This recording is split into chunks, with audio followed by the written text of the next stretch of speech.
What is up, guys? It's Danof here, back at it again with a brand new video. I seen in the comments that a lot of people here doesn't have their first bike yet. So this video is for you, small little boys. No, you're not small boys, I'm just kidding. You're big boys. Soon you will get a bike and it will be the most fun you ever had. So when picking out a motorcycle, one of the most important things to remember is your riding style. Now, I'm gonna go through a lot of categories here, so bear with me, but the riding style will be above them all. So every category riding style will be relevant, is what I'm trying to say. So just keep that in mind. Let's just go over riding style quickly so you know what it is.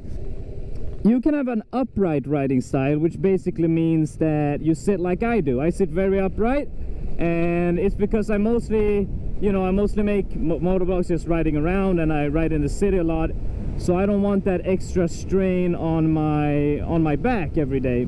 So there's also an aggressive stance. It's this one, you know, people that sit like this because they crotch rockets and stuff. An aggressive style is mostly for people, you know, that likes to go on the track, they like to go fast in corners, all that kind of stuff.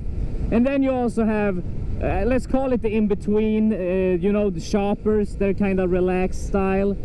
That's a little bit of an in-between. They sit very, you know, back. I don't know what that one's called. So before even buying a motorcycle, you gotta make sure that you know what riding style you want, and we're gonna go through a lot of stuff so you'll find out which one you want. Woohoo! So first up is the body. Now, what kind of bike do you like? How do you want it to look, man? How do you want it to look? I can give you anything. Me personally, I like naked bikes, just like I like my women. Am I right? Up top. Anybody up top? Yeah. I like naked bikes. I think they look really cool. That's why I got a Yamaha MT-07, because it's naked as hell. So I really like naked bikes, which means most of those bikes are upright in riding position, meaning that if you're a city commuter, that is just perfect for you. But you might like sport, you know, one of those more sporty bikes, fenders and all that kind of stuff. And then you know you're gonna get an aggressive riding style. But if you don't want that, you gotta check around to find a bike that is the way you want it to look and also gives you the riding style that you want. You might want a shopper, not a helicopter, you little buffoon. Obviously I didn't mean a helicopter. That would be cool though. If you can buy a shopper, go right ahead. What are you doing? You're in between two lanes, boy. So if you could buy a shopper, a real shopper that flies, that would be cool. Hit me up if you have a shopper. No, but you might want a shopper, you might want a dirt bike, you might want all that kind of stuff. But you always got to remember, what kind of riding style are you? What do you want to do with your bike, you know? Because it makes no sense for you to buy a shopper just because you think they look cool. If you really want an aggressive stance like a sport bike, then you gotta buy a sport bike. Next up is power. And what I mean with power is, how much do you want out of your bike? So this is your first bike, obviously. I talked about what I think about first bikes. Personally, I'm a huge fan of getting the 300s as starter bikes. I think that is the perfect amount of power for a starter bike. I don't think you need anything more. However, if you're buying a bike and you're not planning on buying a new one, maybe you wouldn't want to buy one that, you know, is that restricted. So let's say that I'm thinking about just buying one bike, all right? I'm gonna buy one bike. Then maybe you want to buy a 700 like I do, and maybe restrict it down to 300 just for your few first years, and then boost it up, you know. Because the power, it's really up to you at the end of the day. My recommendation is a 300 because I think that is very much bike for a beginner. I think that's perfect. However, you might just want to sort out on a Yamaha R1, and if you want to do that, go right ahead, man. It's a free country. You do that. I will support your choice. So just, you know, check the forums, check what you think. Personally, the Danof trade is a 300, but maybe you want a 600, maybe you want a 200, maybe a 125. I'm not here to tell you what amount of power you should have. I just tell you what amount of power you should have. What? Another thing up is you got how many vehicles do you have? This also ties into the riding style. So if your motorcycle is going to be your main means of transportation, for example, I don't have a car, I don't even have a car license, so this is my main transportation.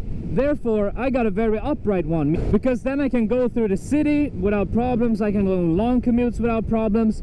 But because it's a naked sport bike, I can still get back in my seat, pinch my knees, and get a kind of aggressive stance.